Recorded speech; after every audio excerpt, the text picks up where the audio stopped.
Fox back for another episode, and today I'm thrilled to have with me my good friend and colleague, Dr. Ben Locwin.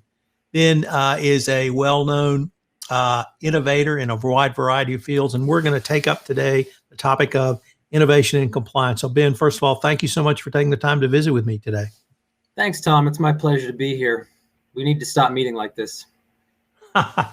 Ben, the issue of innovation and risk management are topics that you've thought about a lot, that you've written about a lot. And the professional background of many compliance officers is as a legal professional. They may have come from the general counsel's office, private practice, but we all had a legal education where, frankly, innovation was not high on the charts for what we were taught.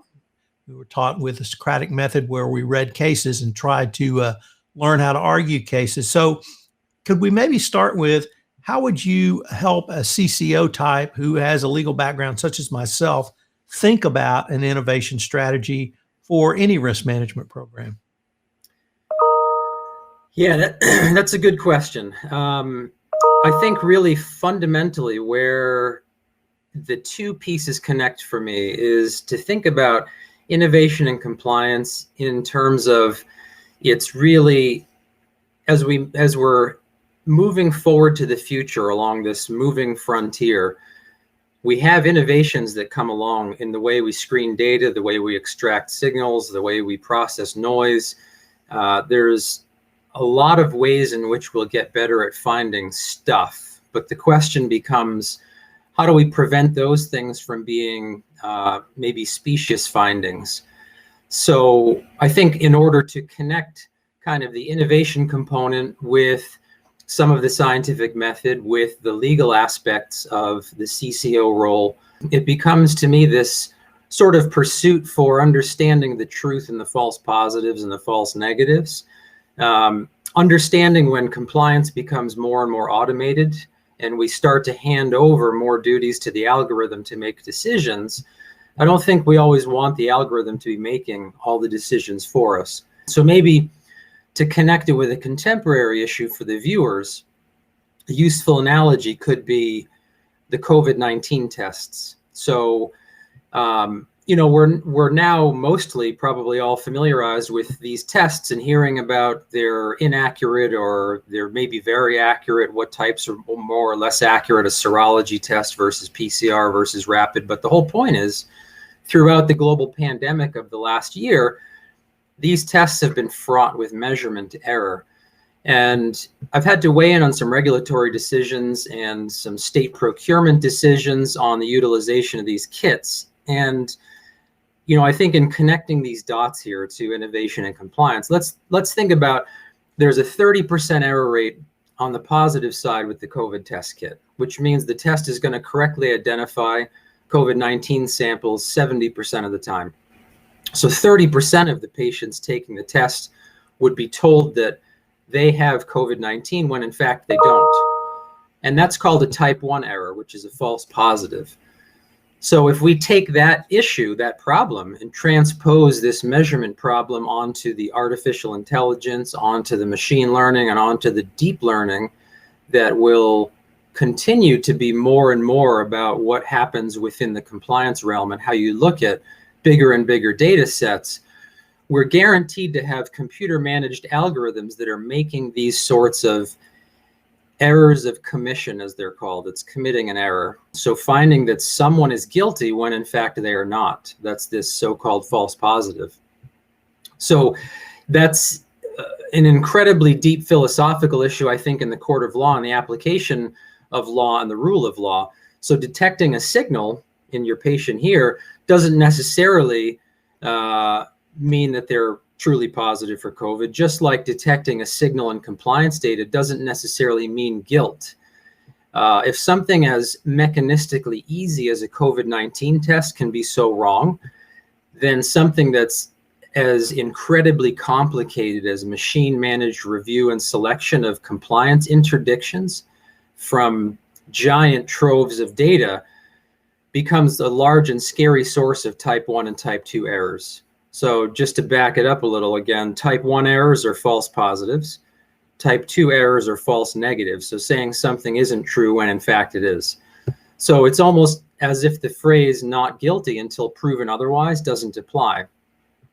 And so I wanted to also maybe correct for the viewers too, that in my mind, that statement "not guilty until proven otherwise" is not quite correct for a couple reasons. So we typically hear it as innocent until proven guilty. And when we look at type 1 and type 2 error rates scientifically, we conduct an experiment of rejecting what's called the null hypothesis. Nobody's innocent, but instead we should all be assumed to be not guilty. And the second part is the proven language. So we can never, ever prove someone is guilty unless and until the 12 jurors and a judge witness a homicide directly in front of them for which they would prosecute the suspect. So what actually happens, going back to the scientific study idea, is that we build up enough evidentiary information, circumstantial and otherwise, to suggest beyond a reasonable doubt, and balancing the risk and benefit of the decisions to the suspect and society, so that the state of non-guilt is either rejected or not, and therefore moving them into this presumed guilty category. So anyone who prosecutes legal cases and believes and asserts that we're ever doing anything more definitive than that, I think is patently incorrect. But so there's a lot there that we can talk through and unpack, but I think there are lots of things in the innovation and compliance realm, from how we look at giant data sets, what the algorithms will do or not do for us, how much we're pushing off to artificial intelligence, machine learning, and deep learning to do for us, and predicting the future of technology and what that will bring upon the chief compliance officer and others who do this work on a daily basis. Ben, you come from a industry and discipline that is highly regulated, lots of government oversight, lots of protocols in place to take the steps, some of the steps that you've detailed.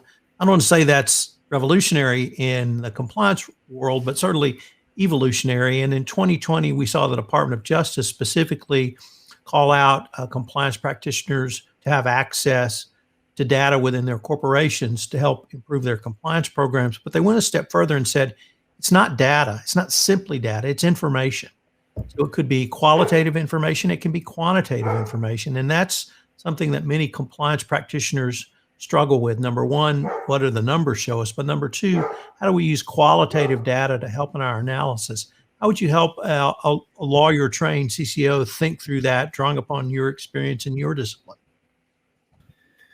I think so I'm going to go back to something that you said kind of at the outset of that question, which was the evolution versus revolution. I think there's a marked difference between invention and innovation. And what this means, I think, in the compliance realm is, does the CCO have something already in existence? If so, then he or she would be innovating. If they have nothing at the moment in hand, then they're more in the realm of invention. And I would say, unfortunately, invention, as Thomas Edison said, is 99% perspiration and 1% inspiration. It's always harder to create than to edit. So, in large part, if there's infrastructure in place, evolving that infrastructure is always much easier than creating something from scratch. So I guess there's really sort of, at some level of discussion, there's two types of, viewers and practitioners of this. One is the individual for whom they've got no existing infrastructure, they have to invent it and create it, much harder. And for others, there's something in place and they have to just evolve it. The difficulty, though, for the evolutionary bucket becomes you're sort of so entrenched in the day job that to evolve something differently than it would naturally just progress takes a lot of effort, because you eventually start to let the infrastructure drag you along. You say, yeah, it's working fine. And so it's hard to get that inertia out of the picture and change the evolutionary path of it to what you want it to be. So there are some challenging nuances in the evolutionary side. It's not always just the inventionary side. Specifically for the question about data versus information, I would say, yeah, when looking at data sets and trying to figure out where to go next, it's these days, especially with data scientists in the fold, it feels comforting to know that we've got lots and lots of data to draw upon. But that, as you mentioned, isn't really synonymous with information. So the divide in my mind kind of goes back to the phrase, well, we're drowning in data but thirsting for information, as the saying goes. So you can have tons and tons of data, lots of numbers, lots of figures, correlations, half of which may, or more than half of which may be spurious. The question becomes, do you have the ability to drill down through those data and build a picture that approximates reality? And that's information. So information becomes the wisdom of how you've packaged your information, your data, to do something with. The numbers in and of themselves are nothing beyond numbers. It then becomes a question of how are you analyzing and categorizing those numbers and connecting those numerical dots, as they were, to represent human behavior, corporate trajectories, compliance gaffes or lack of compliance gaffes. So that's, in my mind, the philosophical divide of data versus information. So with the, how would you suggest a process or a compliance officer to think through the risk management process, utilizing data and information, then perhaps investigation or even field work to determine if a conclusion might be valid and or if a remediation is called for? Yeah, it's always got to be a systematic approach. And I think it's easy to head nod and say, yeah, of course we use systematic approaches, but it really boils down to what are the processes, the repeatable processes by which you are creating these data from somewhere. You're measuring something, and then you've analyzed them consistently in a consistent manner by individual, by group, by region, by blocks of time, so that the analysis itself doesn't introduce new variation into your information.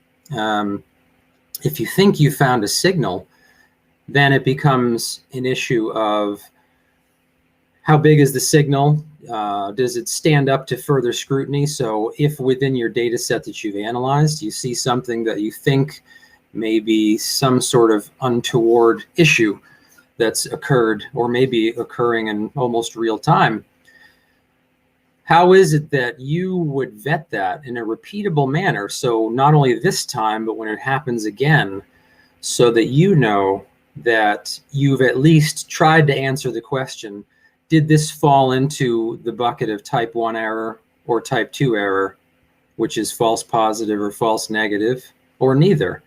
So maybe you have a data peak, which could be a false positive. You need to vet that and say, have I looked at everything that could have caused a false positive? If so, then this is more likely to be true. Maybe there's a data trough for which then that's suggesting a false negative. And you need to interrogate that and say, what about that negative result makes me more curious? So I think the practitioners need to really have an individualized way within their respective businesses, how they operate, of interrogating signals in the data that they're assessing to see if these risks truly are real emergent risks, or if they're just artifacts within larger and larger data sets that they're analyzing. And one of the favorite phrases I learned in 2020 was, gentleman said that we've moved from disaster recovery to business continuity to business as usual. And he said that in the context of the coronavirus health crisis and COVID-19. I've thought about that in the context of January 6th at the US Capitol and the GameStop situation that's come up in the financial markets. I don't think many people expected those two events the first literally 3 weeks of 2021, but it made me think about how can you create a process, a risk management process that's so flexible that really can handle things as diverse as an insurrection or a potential change in the way the financial markets or the stock market might work? How can you think through that in terms of a risk management process? I think it depends on the individual scale within each corporation. Regardless of the size of the company, they'll all have relevant data to themselves that they need to look at. if we think about the GameStop scenario, if we think about the social media impact of the new and more emerging impact of social media inputs on stock trading, those are situations for which there are regulations to deal with. So individual practitioners, I think, unless you're doing it at a very national, large-scale level, federal level, can't really hope to impact. But within each individual company, it depends upon how those data are arranged and analyzed, and again, signals assessed. So I think at an individual company level, we can get from this disaster recovery mindset to business continuity, as you mentioned, to business as usual by having better and better data sets. If then we opine as economists and think about how do all these companies nest and interact in such a way that they create a free market economy, that's another recursive layer higher, broader, the so-called 30,000 foot view, or maybe even higher than that. So you have all these thousands of individual companies, corporate entities functioning in such a way that as they interact, they produce at a larger scale these so-called emergent phenomena, where it looks like something out of swarm theory, pattern recognition and analysis, where it looks like individual businesses from strings of numbers are acting in their own best interest, that the numbers have their own form of intelligence, that the market at a very high level, when you look at it from a distance, is acting in an intelligent manner, almost like the Gaia theory of Earth, that Gaia, Mother Earth, is in itself a living organism. I think that's very philosophical and pretty much not true. But the idea is when you get to that level and you see companies interacting, yes, you'll have emergent phenomena like what happened with GameStop. But could individual companies really impact that? Not necessarily. I think that's why in situations of economics, pure economics, that's why something like the Fed exists, because at some point somebody needs to kind of be above the fray and say, we need to work on interest rates and sales versus liquidity and cash, and allow inflation not to grow to such a degree, to make sure that unemployment stays above or below a certain level. Because certainly unemployment at 0.0%, frankly, is a problem in itself. But anyway, so there need to be fundamental arbiters at that very high level. But I think, the individual practitioners, even within large companies, can only do what they can do and monitor what they can monitor. I think there will always still, because the nature of emergent phenomena, still be interactions between companies and consumers which cause events to happen, like Wells Fargo years back, or like the GameStop issue, or like many others that you frequently cover in your material, your books, your podcasts. Having written a thesis on the need for structural unemployment in 1980, I'm pleased to see it validated in 2021 with your comments on zero unemployment. So thank you for that. Yes, you're very welcome. So there are various ways for companies to look at these sorts of things. And one area I wanted to explore with you that you and I have chatted about in the past is super forecasting. And Phil Tetlock and his game theory and what he's put together. And the thing that I took from reading articles about that was that with diligent work, using people with a wide variety of disciplines and research, you can come up with at least a valid hypothesis to test. It may not be correct, but you've got at least a starting point. I was wondering what your thoughts might be on something like that. Yeah, I think super forecasting, like any sort of prediction, is obviously fraught with peril. You and I have talked and written about that at length. Prediction can only get so good, frankly, boundarized by the limits of quantum mechanics, and that's a whole separate thing. But super forecasting, as Phil Tetlock envisioned it, is thinking better than others in a given discipline. So the people for whom Phil Tetlock tracked who got good at super forecasting was because they got to be very, very disciplined with taking in newer data whenever they were available, whenever these new data were available, and updating their mental models and forecasts. In fact, the whole book, which was quite good, I kind of in my mind distilled to this one page where there's a kind of a line plot, if you remember this part, and there was it was basically a single trend line, I think, with dots. And every one of the dots was when this super forecaster readjusted his or her mental model with information until this point where they were basically at n equals 1, so 100% accurate. And if you look at that, as they got very close to the point at which, so let's say, I think it was a forecast January, February, March or something they needed to opine on at the end of March. They had Q1 of the year, and there were a few dots, and they get closer to accurate. And then at the very end, there's a lot of dots. So as they get closer and closer to having to forecast, they're taking in more and more data, more aggressively refining the model, and it gets more and more, and sometimes less, but on average, more and more accurate. And I think that's really the key. You know, the worst forecasters are the ones who tend to have a gut feeling and go with it and not shift. And by contrast, super forecasters have a tendency to continuously refine. And so taking this idea into risk management process, updating your beliefs with better data will always lead to better risk management outcomes on average. So not just, again, trusting a singular signal, but then saying, is this a real thing or is this a false positive? Or if it's a data trough, is that a false negative? Should there have been something here and there isn't? And what's missing? And so I think to forecast better requires not only more data, because sometimes that can get you more in the weeds, but instead it requires looking at the data in a smarter and better way. So again, you know, one of the perils for this discipline becomes, if you're just looking at more and more data more aggressively and faster, you're going to draw more incorrect conclusions at a higher velocity.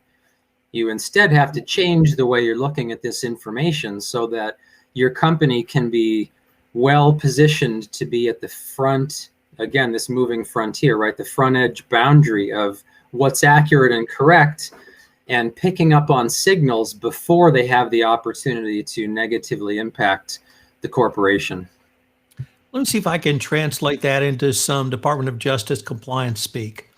Once again, referring to the June release of the 2020 update to the evaluation of corporate compliance programs, the Department of Justice re-emphasized the need for risk assessments, which they had previously opined should be done perhaps every 3 years, every 2 years, maybe 1 year, to now you have to do a risk assessment when your risks change. And obviously risks changed in 2020. They said, but it's beyond that because it's continuous monitoring leading to continuous improvement. Would that be a fair assessment of what you've described? Yeah, definitely. Because what you're doing when you're continuously monitoring is you're actually helping your data set to evolve. So going back to earlier in our chat, you can evolve the way in which you analyze your data, you collect your data. And if you're also evolving how you're looking at your data as it's coming in, so continuously monitoring, over time, that starts to let you see that the paradigm is changing. So companies don't stay static. How people behave doesn't stay static. And with continuous monitoring and adjusting your approaches, your forecasting, your business reaction to that, you eventually begin to change the system. So what's the system? It's everything around the infrastructure, how you collect the data, how the compliance officer and practitioners react to the data. It's how they are incentivizing or behaviorally nudging employees to do things, which then changes the data themselves that you're monitoring. And as you monitor on a continuous basis, you see those differences. And so things synergistically kind of adapt and morph then over time in this constant evolutionary cycle together. So I think the continuous monitoring approach allows you to move forward into the future and evolve, and allows the systems systemically to change together. To just do things static as a snapshot and say, this is how we measured it in 1985 and 2005, so that's how we're going to do it.